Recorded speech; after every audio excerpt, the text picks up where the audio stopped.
Imagine this. Less than 6 months after a historic landslide victory, the Prime Minister's position is already in jeopardy.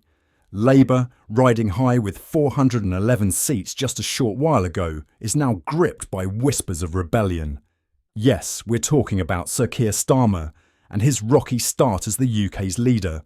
But how did it all go so wrong, so quickly?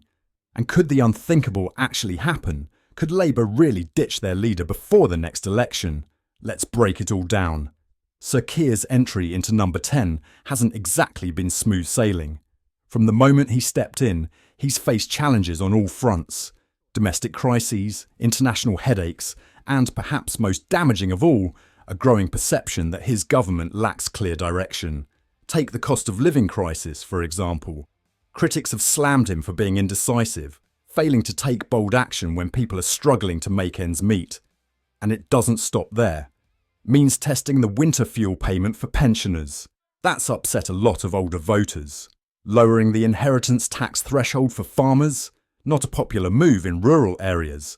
And let's not forget the uproar over ruling out a £10 billion compensation package for the WASPy women affected by the 2015 pension rule changes. These decisions have left many wondering, does Sir Keir have a plan, or is he just winging it? Now, here's where it gets interesting. According to insiders, Labour MPs are starting to panic. One cabinet minister pointed to 2 critical milestones coming up next year: the local elections in May and the first anniversary of their victory. These events, they say, will force everyone to take stock. And let me tell you, the early reviews are not good. One minister put it bluntly: if the team keeps getting thrashed 5-0, you can't just blame the players.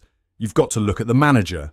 Translation: if things don't improve fast, Sir Keir might find himself in the hot seat. And if Labour does decide to pull the plug on Starmer, who could take his place? Some MPs have already started floating names.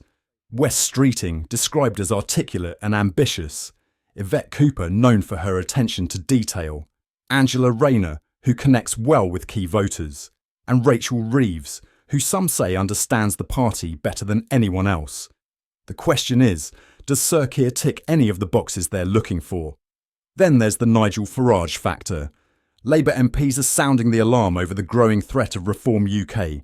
In some areas, reform isn't just knocking on the door, they're already inside. The big question is, can Labour fight back? And is Sir Keir the leader to make it happen? Even Starmer's leadership style has come under fire. Critics say he's too technocratic, too uninspiring, and out of touch with voters.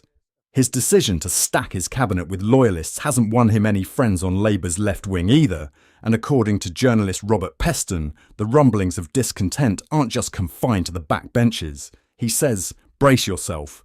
Very senior Labour people, including cabinet members, are openly discussing the idea of replacing him before the next election. That's huge.